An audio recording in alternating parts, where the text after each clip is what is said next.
Cara,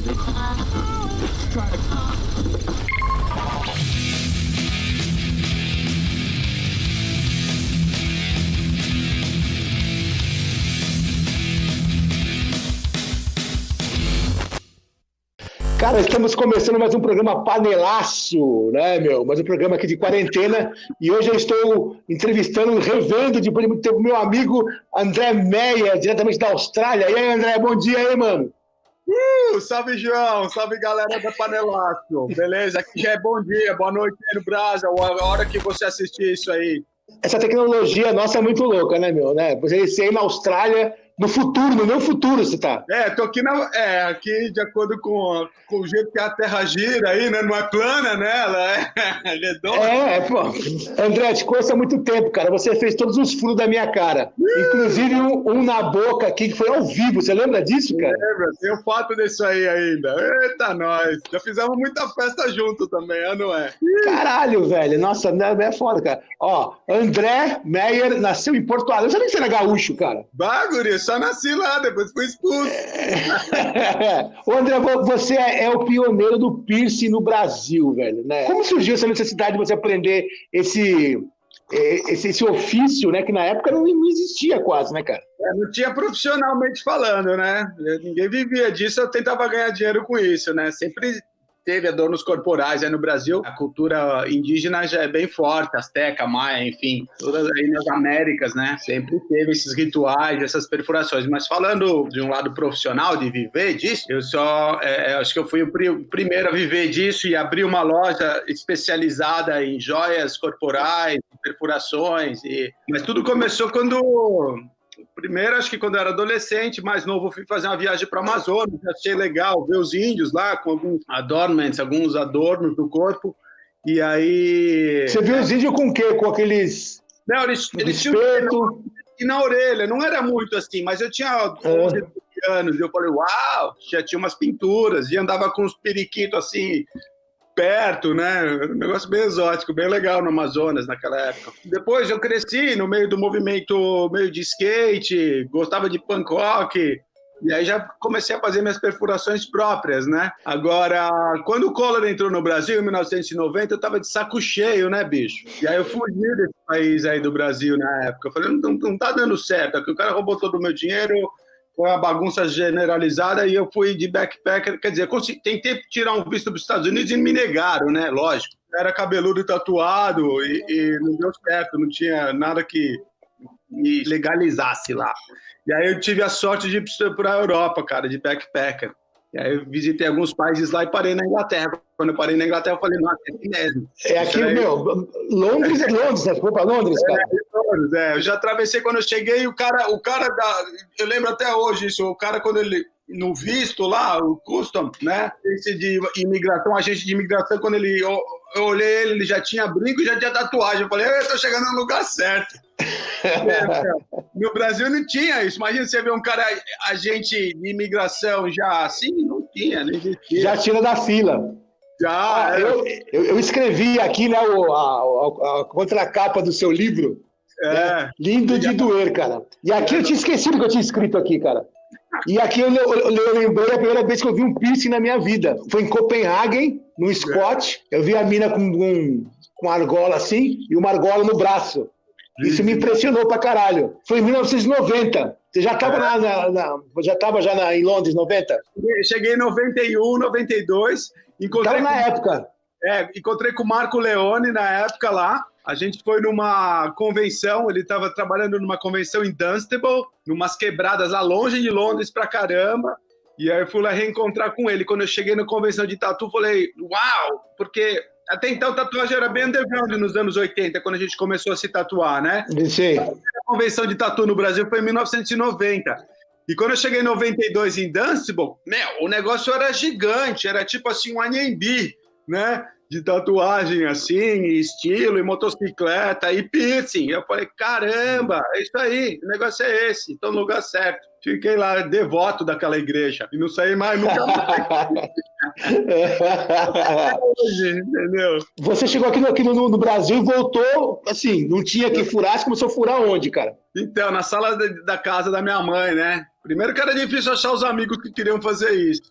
Ninguém acreditava, pouca gente queria fazer, né? E aí minha mãe falava que a sala dela tinha virado uma casa de tortura, que era absurdo, não sei o que lá. Daí eu fui tentar falar com amigos tatuadores, né? Daí eu fui falar com o Tino na época, porque já estava com a Tattoo You, já era do LEDs, e aí ele abriu as portas.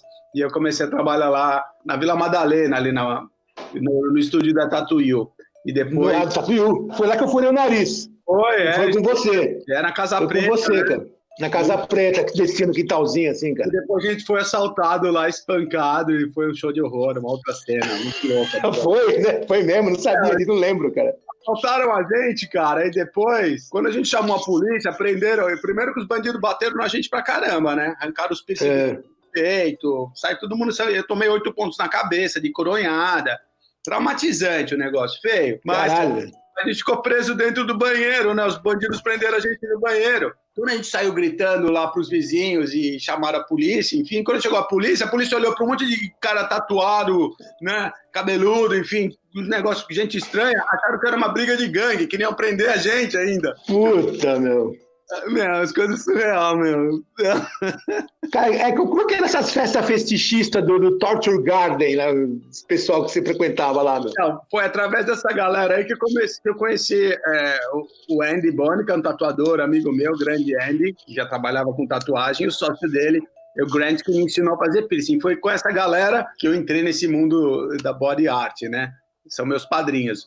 Mas, enfim, Alan TJ tocava num clube, no Electric Ballroom em Camden, onde eu trabalhava, né? Era uma festa de final de semana, tipo de sábado. Mas durante a semana, uma vez por mês, rolava uma festa que eu chamava Torture Garden, que é onde tinha, a galera dark, e usa gothic, fetiche, e uma mistura total de fantasia e música industrial, IBM, se encontrava num lugar bem estranho. Devia ser muito foda esse rolê, cara. Devia ser muito foda. Altas bandas, era gente estranha pra caramba. Tomava os astros, se não tivesse bem, dava bad trip, porque o negócio era forte. E ali, tinham vários rooms e várias performances. E uma dessas performances era coisa de body play, né? Então tinha bondage, né? Com cordas, tinha algumas suspensões, sempre apresentava alguma coisa que eu nunca tinha visto na minha vida, né? Foi aí que eu conheci um lado dark, assim, e... né, cara? Eu nunca tinha visto isso. Essa época já rolava muito êxtase no rolê. Já. Início da década de 90 tinha bastante. Mas lá, bastante coisa sintética, né? Lógico, MDMA, mas o êxtase mesmo mudou a vida no meu jeito de pensar e ver quando... eu fui nas festas de trance e outro tipo de música eletrônica, que também era o começo das raves, onde você via os góticos e via os punks, e aí via a galera, tomava o êxtase e ficava todo mundo bonzinho, né? Se abraçando, se pegando. Você foi em Goa, nesse rolê de Goa, na Índia? Foi aí que eu conheci a parte colorida, porque o Torture Garden era bem dark, né, Mas quando você ia nas festas de trance, de música eletrônica, todo mundo colorido, o céu aberto, assim, né? A galera era mais receptiva, né? Eu falei, nossa, isso é legal, né? Tô me sentindo meio no brasa, né? Tudo bem, apesar de todo mundo chapado, mas enfim. Boa, cara, a música era muito inusitada, era, tipo, essas misturas de gênero e misturas de música oriental, africana e caribe, enfim. E aí tinha uma pegada mais espiritual. E eu conheci esse tipo de som. E aí eu falei, caramba, isso é muito legal. Onde é que tem mais dessas festas aí? E aí a galera falou, tem que ir pra Índia, cara. E aí, numa dessas aí, em 94, depois que o Marco me convidou para a convenção de Bolonha, lá, que eu trabalhei com eles lá na convenção de tatuagem de Bolonha, eu consegui fazer um dinheirinho, e aí a Flavinha, eu falei, putz, vamos aí para esse mundão aí. E aí fui para Goa, cara, na Índia. E aí, nossa, que rolê doido, na época doida. Que demais, cara. Festa de graça, né, cara? Ninguém...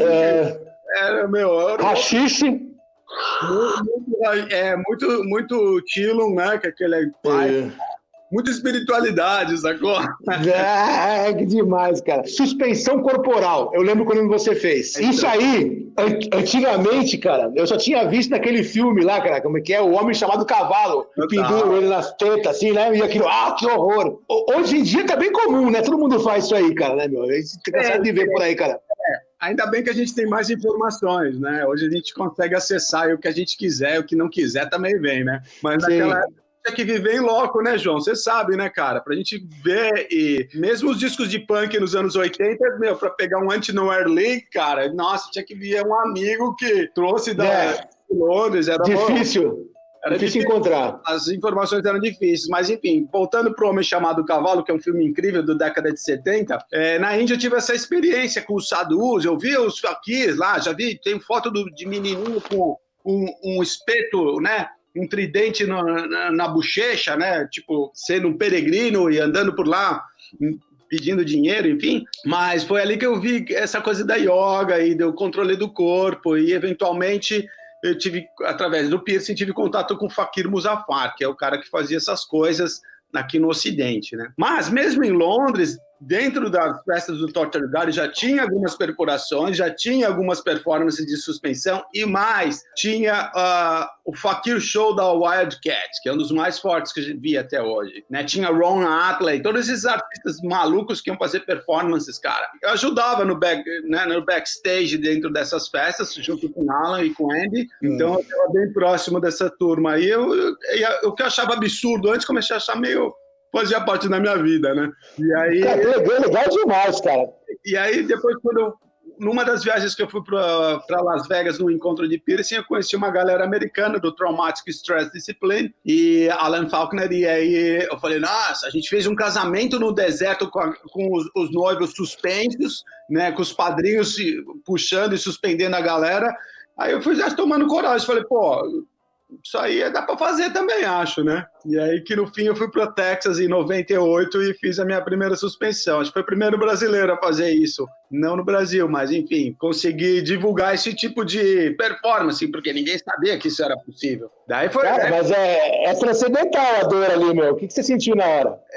Então, eu já estava fazendo a yoga lá, já estava de jejum, já tinha dado um break no álcool e no cigarro e outras substâncias, e aí eu fiquei bem introspectivo, né? Já estava praticando os ensinamentos que eu fiz na Índia, daí eu consegui bem. O cara que fez antes, a gente foi alguns amigos juntos, né?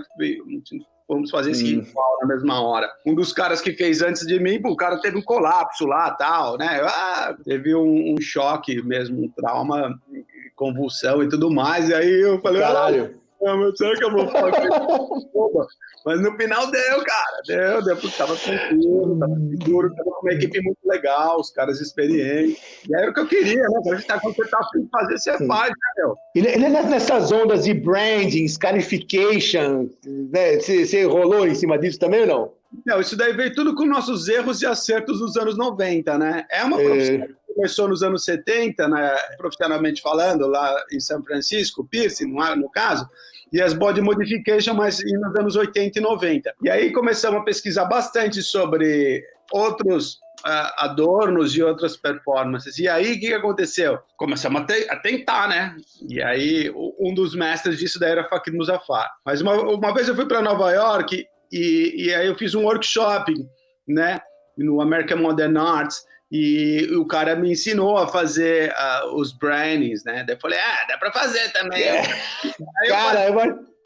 Carne frita, o cheiro de carne queimada é muito nojento, cara. Eu já era vegetariano nessa época, então tudo bem. Cara, que horrível. A versão à carne ainda, eu falei, não vou comer, mas enfim. Mas hoje em dia, cara, eu não faço nada, porque a gente fez muita besteira, sabia, João?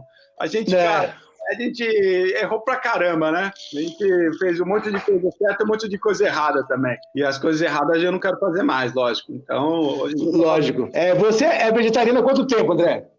Então, acho que a primeira vez que eu fui pra Inglaterra, a carne era tão cara, cara, e era tão ruim que não tinha como comer carne, né? Carne de boi, bife, essas coisas, picanha, né? Vida humilde, né, cara? Meio laboring, meio pedreiro, meio estudante e full-time party animal, que faz festa o tempo inteiro. Então não sobrava muita grana para comer muito bem, mas daí eu tinha que comer vegetariano, era mais barato, né? E depois eu fui para a Índia, tive mais esse contato com o hinduísmo e com o budismo, e me faz bem, entendeu? Acho que faz bem para todo mundo, cara. Você sabe que esse é um programa vegano, né? É incrível, eu acompanho. Então, e essa minha... Abacate é o ouro. Pode crer. E temos aqui a chefe, que é a minha amiga, a Adriele, cara, que ela sempre faz um prato fácil para as pessoas aprenderem a fazer um prato vegano em casa. Agora a gente vai ver um vídeo, né, que ela fez, ensinando um prato fácil, barato e gostoso. Aí. Vamos tomar nota, vamos lá. Oi, Panelovers. Todo mundo bem? Todo mundo saudável? Bom, mais uma semana eu tô trazendo para vocês uma receita de São João. E dessa vez eu escolhi o acaçá. O acaçá, ele também é um prato à base de milho, mas o milho branco, aquele milho da canjica. E originalmente ele é uma comida de orixá. Ele geralmente é feito em formato de pirâmide, representando a nossa cabeça e os demais membros, pedindo paz e a conexão espiritual junto aos orixás.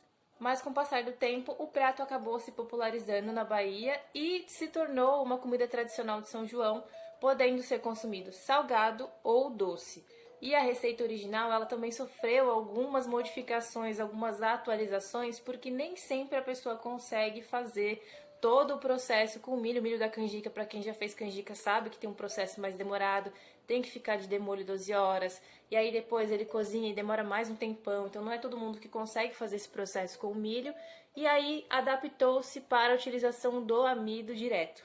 O que eu escolhi para vocês hoje, ele é doce e ele vai com uma cobertura de goiabada. Na tradição, o acaçá ele só se torna acaçá, ele só pode ser chamado de acaçá quando ele é envolto na folha de bananeira. Mas como eu sei que vocês também não vão ter acesso, assim como eu também não tenho acesso à folha de bananeira, eu vou fazer na forma mesmo e colocar a cobertura de goiabada. Tá bom? Vamos lá? Vou adicionar 3 colheres de sopa bem cheias de amido, 1 colher de sopa de açúcar, 400 ml de leite de coco, pode ser industrializado, mas se você conseguir fazer da fruta mesmo, é melhor. Com a panela desligada ainda a gente vai mexer até dissolver o amido.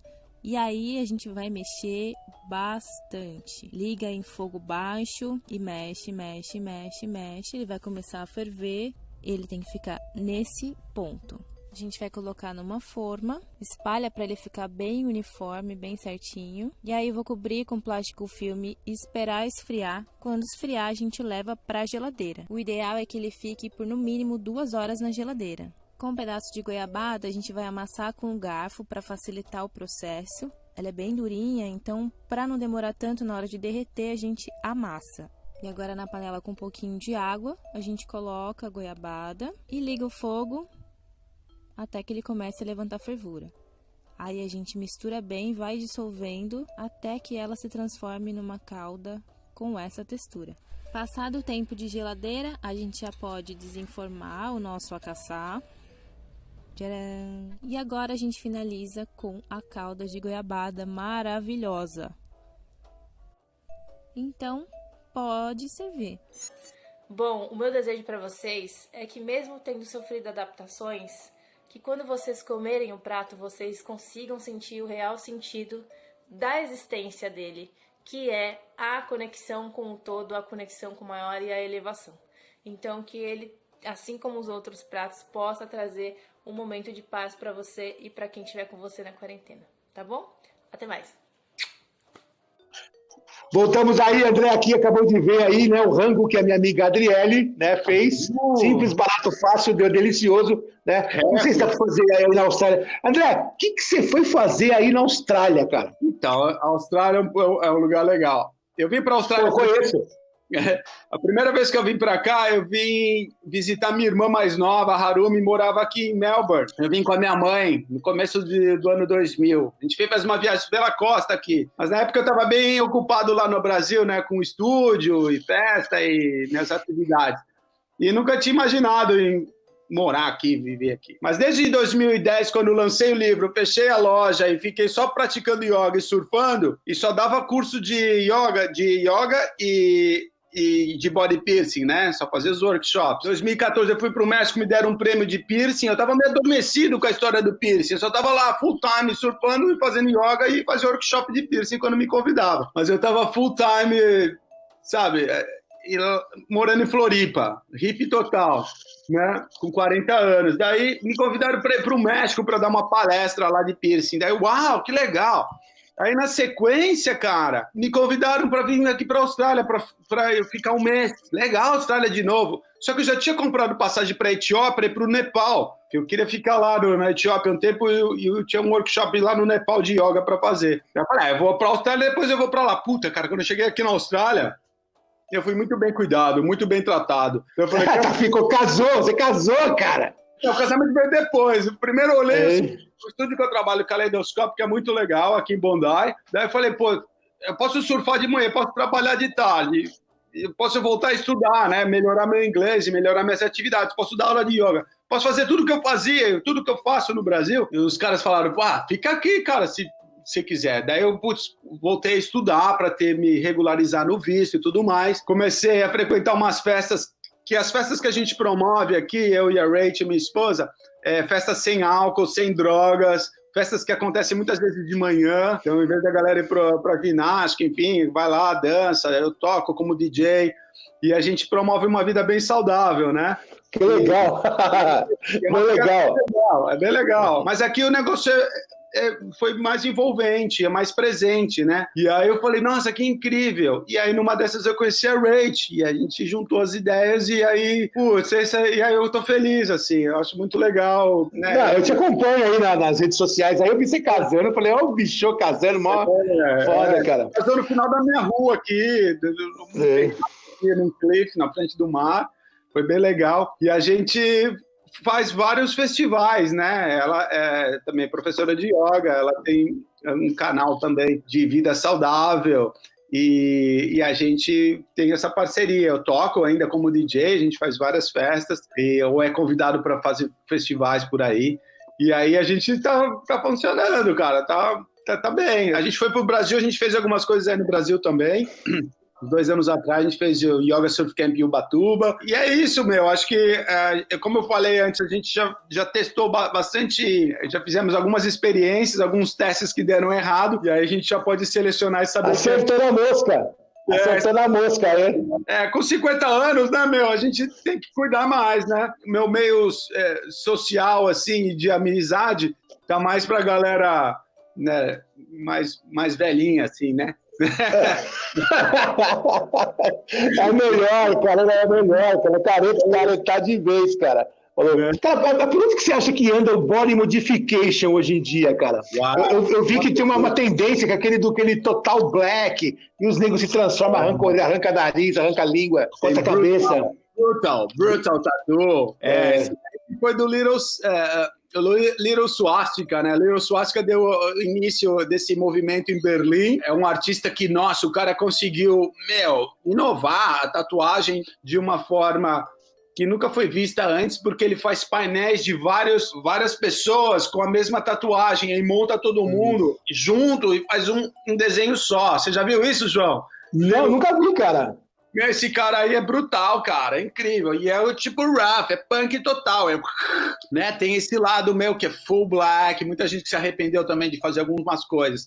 Mas ele é incrível como inovador, né? E é super extreme modificado também. Corta os dedos, pinta o olho de preto, né? A língua também já é bifurcada. Tá indo para um lado bem sinistro, né? De um lado... Sinistro demais, cara, tá foda. É mutante total, né? Implantes e tudo mais. É uma prática ilegal e ainda está em experimento, né? Tem muita coisa dando errada. Mas, ao mesmo tempo, a tecnologia está levando esses implantes para colocar chips no corpo das pessoas, né? Isso já está acontecendo em alguns lugares do mundo, né? Tipo, mesmo nos Estados Unidos, você coloca o chip, você já consegue acessar o portão da sua casa com o seu polegar, né? Com algum implante, você consegue já pagar coisas com o implante que foi feito com o seu cartão, as informações do seu cartão do seu banco. Então, ao mesmo tempo, esses implantes, eles também podem revolucionar o futuro como arte corporal e não só como estético, mas também com uma outra funcionalidade. Muito louco. Tá hacker total.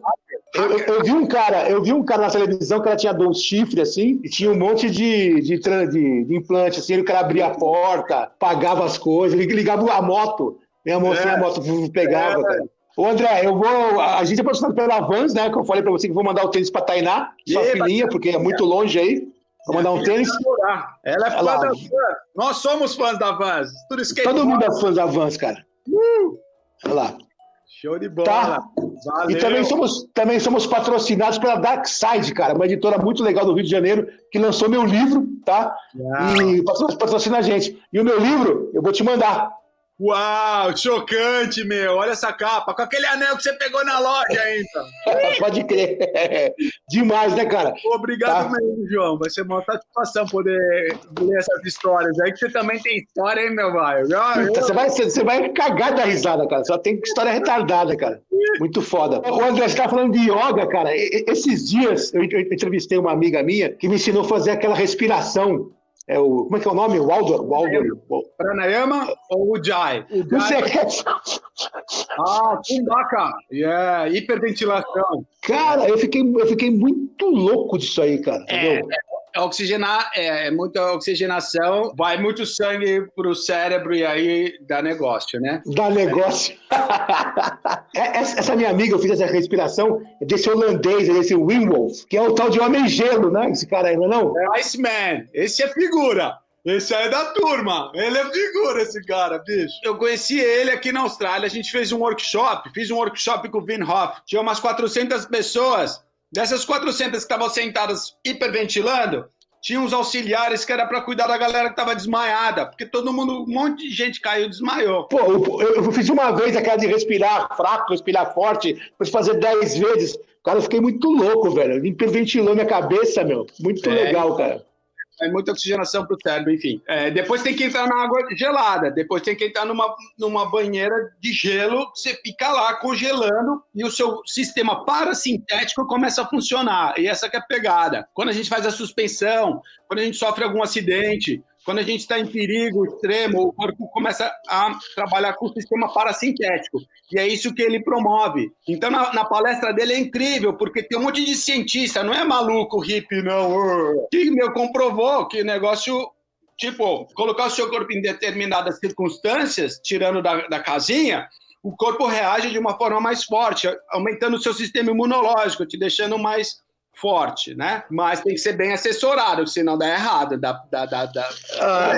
Com certeza. Desse mesmo sistema tem um outro figura que eu sou muito fã, que chama Reinhard Garmentale. O Reinhard é o mestre de yoga, cara.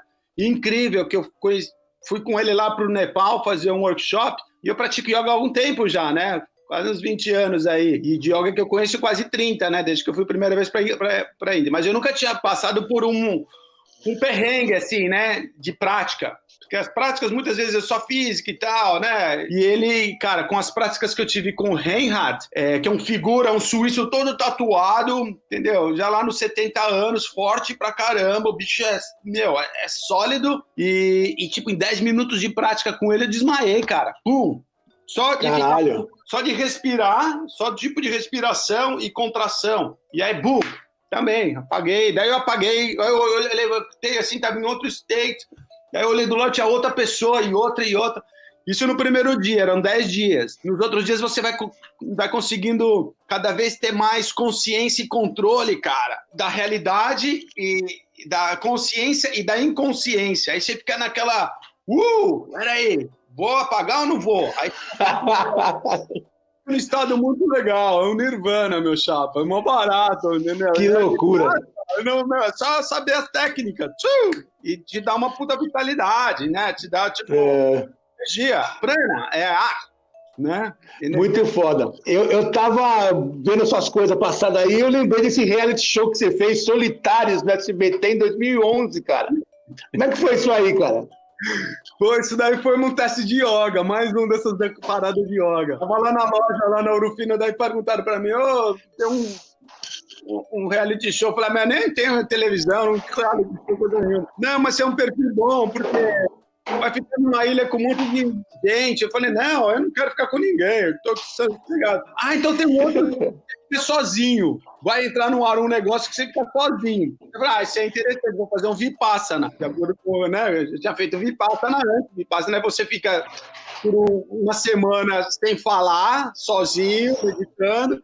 Isso é interessante, me interessa. Como é que é? Eu fiz uma entrevista lá com o psicólogo da UFT e fui para o tal do programa. E aí fiquei lá clausurado, né, numa cabine, no octágono, sozinho lá por 3 semanas. Foi legal pra caramba. Porque eu tinha que fazer 3 testes, né, por dia. Um físico, um mental, né, e um de sorte. Então, estava parecendo um hamster dentro de uma gaiola. E os caras me Que loucura, velho. Foi legal, curti isso aí. Deu certo. Foi uma das coisas que deram certo na vida. Eu vi uma foto sua, você pendurado, assim, nos barbantes, assim, cara. Essa aí foi a última fase, porque eles vinham eliminando as pessoas, aqueles que eram eliminados porque não completavam as provas e outros que desistiam porque não aguentavam ficar sozinho dentro de uma caixa, né? Sem luz do céu, sem saber o que está acontecendo lá fora. Em momentos assim, eu falo assim, estou parecendo um astronauta aqui, né? Sem contato. Caralho. Mas no final é isso. A prova final era bem física e mental. Só tinha eu e mais um outro oponente, que era um mestre de Kung Fu, jovem. Eu tinha 40 anos na época, e o rapaz tinha 20, e o mais legal é que você não sabia quando você ganhava ou quando você perdia. Você tinha que dar o máximo possível, o seu máximo, sem referência, porque muitas vezes o ego, a gente sempre está se comparando, né? Um fez, eu vou fazer. O barato desse jogo foi que você é com você mesmo a parada, entendeu? Então você não tem ninguém para você espelhar ou para saber como é a sua performance, né? E aí eu ia por instinto natural, falei, vou fazer um negócio, vou fazer, até a hora que deu, aí deu certo. E aí quando fui ver, estava pendurado numa corda, o último lá, a soltar a corda. Aí deu certo, eu ganhei um dinheirinho lá. Você ganhou a grana, né? Ganhei um dinheirinho lá, pagou as contas lá, tá bom. Você tava falando que você desenvolveu o lance de fazer joias aí. Eu comecei a fazer joias no Brasil porque tinha que importar e era difícil importar no Brasil, muito caro. Conclusão, eu consegui fazer alguns cursos lá e comecei a promover algumas joias e a gente importava do Brasil para o mundo. Montei um site novo que chama Diamonds and Bone, que é diamantes e osso, que é referência, porque através do diamante e o osso é tudo feito de carbono. Então, quer dizer, tem muita gente que você sabe que você pode usar o seu osso para fazer diamante. Para fazer diamante. Daí eu falei, tudo carbono, vou fazer esse negócio aí. O valor é o mesmo. Se você não tem diamante, você tem osso. Tá valendo, meu. Pô, André, eu tô com uma saudade suas, ó, velho. Faz tempo que a gente se fala, né, cara? Foi mó legal, cara. Eu fico feliz que você tá bem, cara. Eu tô acompanhando aí, meu. Eu já tive pneumonia, cara. Eu já cuspi sangue, fiquei 10 dias lá entre a linha daqui pro outro lado. Quando eu vi você passando isso, eu falei, puta, dei um flashback. E quando veio esse Covid, fiquei morrendo de medo. Eu tava na Nova Zelândia, cara, em fevereiro. E aí, o que aconteceu? Eu fui fazer um festival lá, fui tocar num festival. Quando eu voltei, eu já vi que o mundo estava diferente. A galera já estava de óculos, de máscara e luva, os asiáticos no aeroporto. Eu falei, tá estranho isso aqui, hein? Em fevereiro, final de fevereiro. Cheguei aqui, em Sydney, com essa história de Covid. Tinha poucos aqui. Mas, em comparação com o Brasil não tinha nenhum. Já tinha alguns. E aí, aqui na Austrália, ligaram no estúdio, a secretaria falando, tem um cliente de vocês contaminado. Tem que ver quem que atendeu e tem que isolar esse cara. Daí a loja falou, quem foi? Quem foi? Só que eu estava nesse bar, porque qualquer pessoa que tem contato também pode ter transmissão, né? Enfim. E aí eu estava meio gripado, assim, meio, né? Depois de viagem, festival e tudo. Eu falei, vou lá fazer o teste. Aí quando eu cheguei lá para fazer o teste aqui no hospital, já estavam fazendo os testes. E aí a mulher falou, você tem que ficar em casa 72 horas, você é de risco. Falei, eu sei, eu tive pneumonia, tomou 1 mês. Recebi o resultado, que felizmente deu negativo. E aí eu consegui ficar tranquilo, mas ao mesmo tempo mais alerta. E aí eles fecharam aqui. Depois de uma semana, eles fecharam tudo. Aí eu fui acompanhando, né? Tipo, o pico, um monte de gente, e aí começou a diminuir. Aqui, normal, eu vou trabalhar depois de 2 meses e meio, nessa semana, e aí tá bem controlado, teve poucos óbitos aqui. Aqui tá o réu, cara, tá morrendo muita gente, cara. O pessoal não tá nem aí, André. O pessoal tá no shopping center, assim, ó. Vi, cara, eu tô acompanhando. Aqui era possível você se exercitar, mas todo o comércio fechado, só os shoppings, só o supermercado aberto, ou farmácia, e a partir daí tiveram um controle, tem um controle muito maior, ainda a população é menor e é mais disciplinada. Mesmo porque se você tá na rua só sentado, teve amigo meu que estava meditando, sentado, vem a polícia e te dá uma multa de $1.000. Você tá lá pra fazer que merda, cara. Que foda, cara. Mas assim que funciona, né, meu? E ao mesmo tempo o governo fecharam, teve que fechar os negócios, né? Então a gente teve um acordo no meu caso, do meu apartamento, a gente paga 30% a menos do que deveria pagar. Teve um acordo da comunidade muito grande, entendeu? Nos trabalhos também, o governo está ajudando as pessoas, está financiando, né? Então, eu vejo a situação no Brasil, fico muito triste, porque, cara, o Brasil é muito bom, tem muita gente talentosa, e muita coisa legal. Espero que melhore aí o mais rápido possível. Tá muito estranho isso aqui, cara. Tá mó nazista, os nazistas black. Tá ridículo, cara. Eu nunca vi isso, cara. É surreal demais, cara. É surreal. Parece mentira. Mas, André, demais falar com você, cara. Morrendo de saudade. Eu também, não dá pra falar que eu vou aí, não dá, porque eu já fui aí já uma vez em Sydney, cara. Demais isso aí, meu. Tá legal, tá no outro planeta. Legal pra caralho, velho. Canguru, passarinhos, cacatuas do punk, cara. Tudo meu. Então vou deixar um abraço pra você aqui, te agradecer, velho. Falou, meu, e é isso aí. Grande abraço, André. Brigadão, cara. Ei, saudades de vocês, obrigado pelo convite aí. E galera, mantenha a fé aí, cara, que vai passar. Uma hora passa. Come comida vegana, entendeu? Não mata os bichinhos, planta uma árvore, faz um filho, escreve um livro e vai pra festa. Valeu. E você aí em casa, cara, é o seguinte, cara, aperte esse botão aí, cara, compartilhe, falou? Aperte aí os botões aí, o sininho e nós. Ficamos por aqui, tchau.